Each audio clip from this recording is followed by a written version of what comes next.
Varsóvia ficaram sabendo do destino que os esperava nos campos de concentração e decidiram resistir. Usando armas contrabandeadas por grupos de resistência, eles se levantaram contra os alemães. O levante do gueto de Varsóvia nasceu condenado.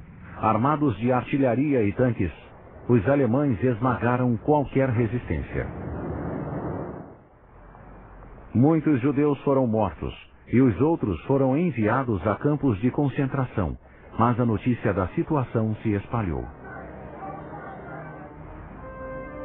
Protestos chegavam de Londres e de Washington, mas parecia ser tarde. Em 1944, a sorte da guerra se voltou contra a Alemanha. O exército soviético reconquistou seu território e os aliados estavam para invadir a Europa. Ao invés de diminuir o processo de extermínio, Hitler decidiu intensificá-lo. Em março de 1944, Hitler ficou sabendo que a Hungria negociava a paz com os aliados. Furioso, ele mandou tropas para ocupar o país. Entre os soldados, havia um homem que seria o pior inimigo de Wallenberg. Adolf Eichmann era chefe do comando de remanejamento dos judeus, o centro encarregado do transporte para os campos de concentração.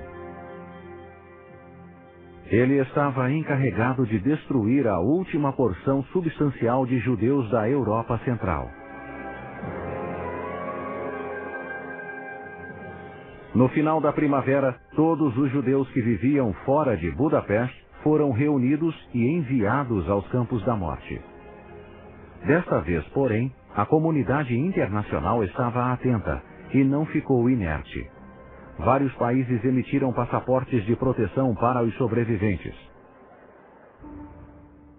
Em Washington, o presidente Roosevelt criou o Comitê de Refugiados de Guerra.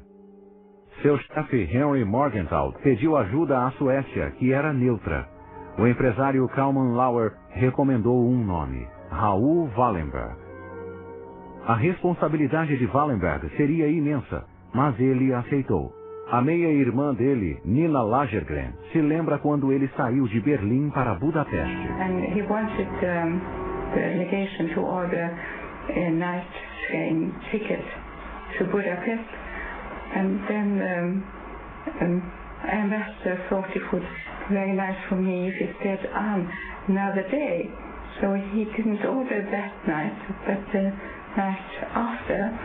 And Raoul got furious because he was in a great hurry to get to Budapest, as his mission was to save human lives, and he couldn't spare an extra minute. So he just got on the train, which was loaded, and he had to sit in the corridor on his rucksack all night. Eichmann voltou sua atenção para os 200 mil judeus de Budapeste.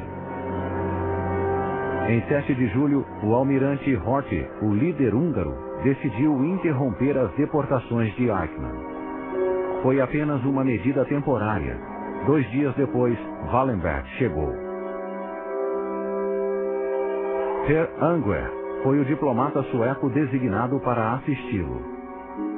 I remember when he arrived to Budapest. His equipment was a rucksack and a raincoat and a revolver. And he said, "With this gun, you know, it's only to give me courage. I'm never going to use it, but I have to have it to give me courage." You see, he's very joking. He had a great sense of humor also, which I appreciated very much. Apesar de não ser diplomata de carreira, Wallenberg estava protegido por um passaporte diplomático. Ele logo começou seu trabalho de salvação e, financiado pelo Comitê de Refugiados de Guerra americano, alugou 32 prédios no coração da cidade. Em 12 semanas, 15 mil judeus estavam no abrigo em segurança. He had a great talent for organization. He organized this relief work in a very efficient way with many hundreds of Jewish people as his collaborators. And his great strength was his talent to negotiate.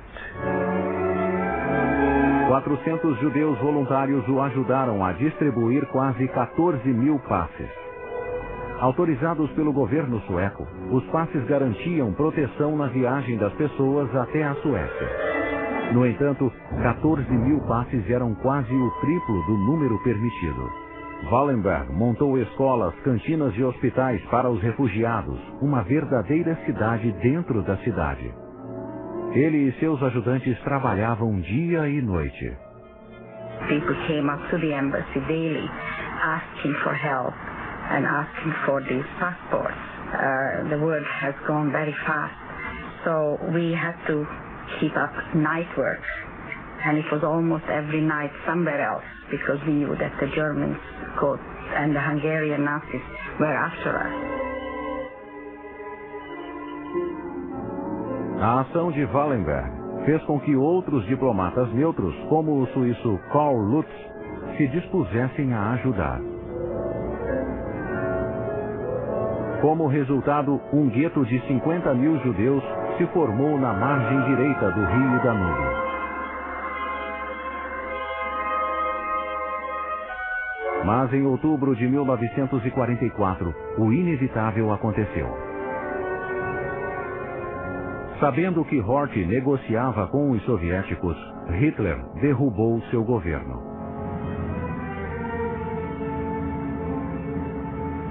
Uma força especial invadiu o palácio do governo e sequestrou Hort. Com Hort fora do caminho, os nazistas húngaros partiram para a ofensiva. Os judeus de Budapeste eram reunidos e embarcados em trens com destino a campos na Polônia e na Rússia. Wallenberg enfrentava seu maior desafio.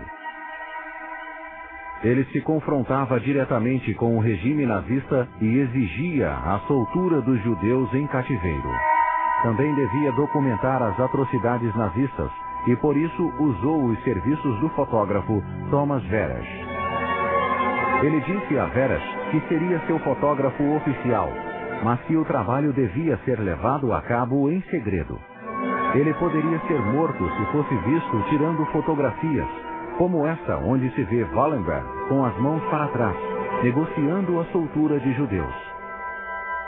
Veres acompanhou Wallenberg até a estação ferroviária e secretamente registrou o processo de deportação. Leslie Kovacs, um homem salvo por Wallenberg, se lembra daquele momento. Systematically started to pick out all those people who had the Swedish protective document. He stood on a crate where it was very high up. He was a tall man too, and it just flashed to my mind that nobody else could look into his list because he was so high up, and not even the controlling officer, who was probably a German or Hungarian Nazi.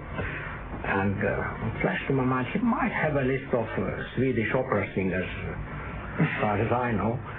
It were half-stopping minutes, half-stopping seconds until he found my name. And yes, he ticked it. And he said, yes, this man has got Swedish documents, so the guard said, you can stand apart. A qualquer momento, o blefe de Wallenberg podia ser descoberto, mas ele manteve o sangue frio e examinou qualquer pedaço de papel que lhe mostravam. Wallenberg enfrentou os guardas nazistas, dizendo que todos aqueles eram suecos e que não podiam ser mandados embora. Com esse ato simples, Wallenberg salvou centenas de vidas só nesse dia. Mas seu trabalho chamou a atenção de Eichmann e milhares de vidas estavam de novo em perigo. Esta noite, atordoam e podem até imobilizar, mas não são feitas para matar. Armas não letais. Bateu recordes de altura e foi nomeado Rei dos Céus, o avião F-15. Ele salvou Roma da pobreza. Augusto, o primeiro imperador.